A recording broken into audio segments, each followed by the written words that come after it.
नमस्कार दोस्तों आज हम डिस्कस करेंगे third boundary condition for electromagnetics that is dn1 equals to dn2 and dn1 minus dn2 equals to sigma. तो सबसे पहले ये d सिग्मा ये है क्या ये समझते हैं।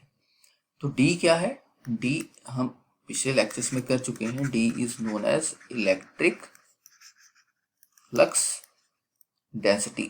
जैसे कि हमने डिस्कस किया था, d is equal to epsilon not E के इक्वल होता है। तो E क्या है? Electric field intensity. तो d के यूनिट्स क्या होते हैं? कूलम्स पर मीटर स्क्वायर। सिग्मा क्या है हमारे पास?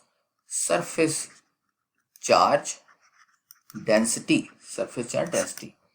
तो इस बाउंड्री कंडीशन का स्टेटमेंट क्या है? इस बाउंड्री कंडीशन का स्टेटमेंट ये है कि भाई dn1 इक्वल टू dn2, मतलब कि ये n क्या है यहाँ पर? The normal component of electric flux density is continuous across any surface except at the surface which has surface charge density, that is जहां पर चार्ज होगा। नाउ सबसे पहले कंटिन्यूस नॉर्मल, इसका क्या मतलब है? जैसे हमने लास्ट दो बाउंड्री कंडीशन करी थी, मान लीजिए ये हमारे पास एक सरफेस है, यहाँ पे ये दो हमारे पास कंपोनेंट्स हैं इलेक्ट्रिक फील्ड के। ओके, अगर ये कंपोनेंट्स पैरेलल हैं इस बाउंड्री के तो उसको हम बोलते हैं टेंजेंशियल कंपोनेंट्स। ओके, जैसे कि पिछली बाउंड्री कंडीशंस में हमने करा। ओके, और अगर कोई कंपोनेंट एक साइड पर ऐसे है, एक साइड पर ऐसे है, मतलब कि परपेंडिकुलर है, तो परपेंडिकुलर कंपोनेंट्स को हम बोलते हैं नॉर्मल कंपोनेंट्स। ओके, तो नॉर्मल कंपोनेंट जो परपेंडिकुलर कंपोनेंट होंगे बाउंड्री के, अगर दोनों साइड वाले इक्वल हो जाते हैं उसको बोलते हैं कंटिन्यूस। अगर इक्वल नहीं है, इसे लिखा हुआ यहाँ पर except at the surface which है सरफेस चार्ज डेंसिटी, तो ये कंपोनेंट होगा dn1 minus dn2 equal to sigma.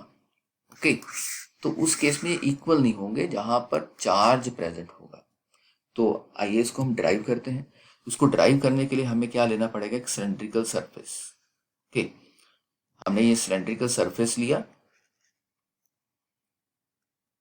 और सिलेंड्रिकल सरफेस हम क्यों ले रहे हैं? पिछली बाउंड्री कंडीशन में हमने नहीं लिया था, क्योंकि डी की बात हो रही है, फ्लक्स की बात हो रही है, कूलम पर मीटर के वो एरिया से निकलेगा।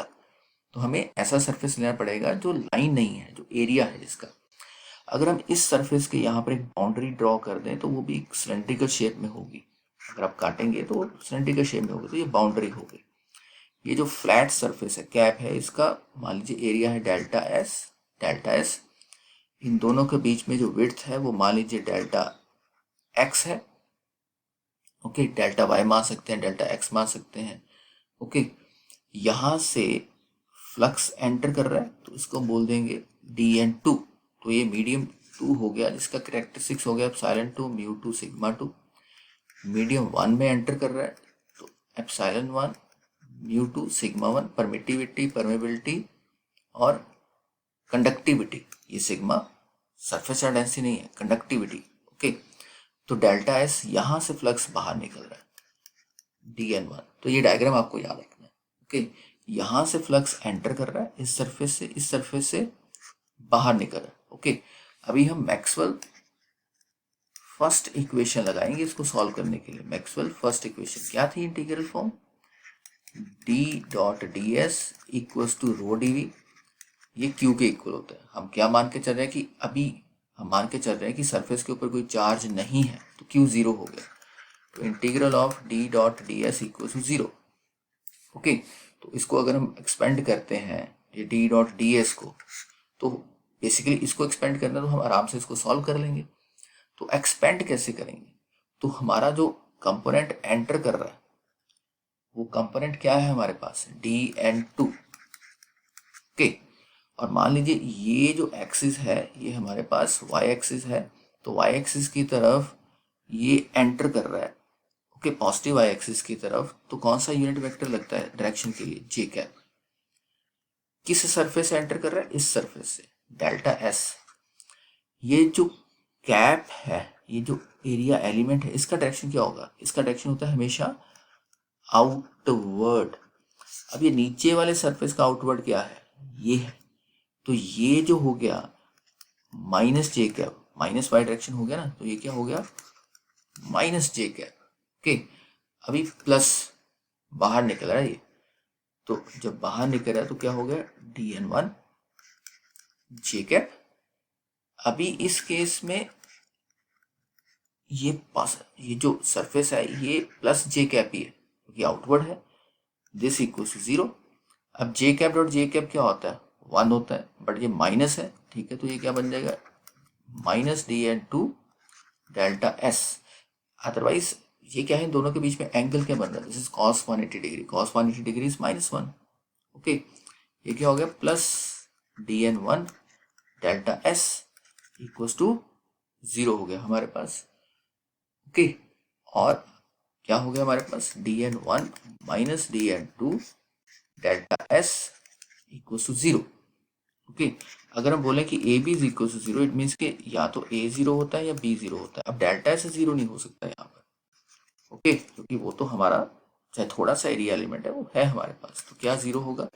dn1 minus dn2 is equal to 0, और dn1 इक्वल्स टू dn2 हो गया।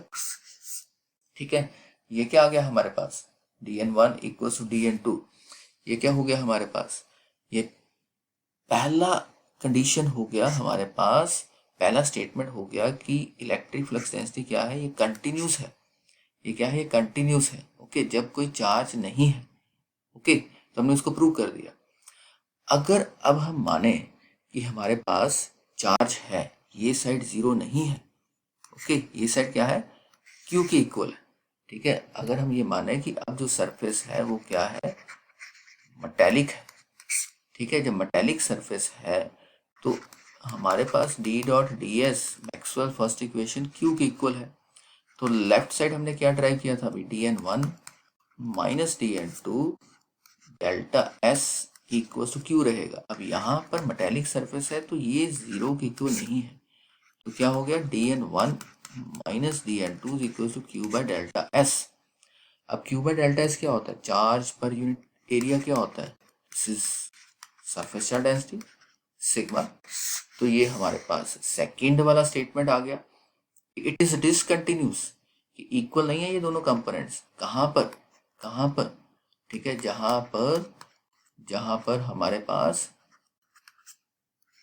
सरफेस चार्ज डेंसिटी है, जहां पर हमारे पास चार्ज है। तो दोस्तों की आई होप सो आपको समझ आया होगा, बड़ा आसान है।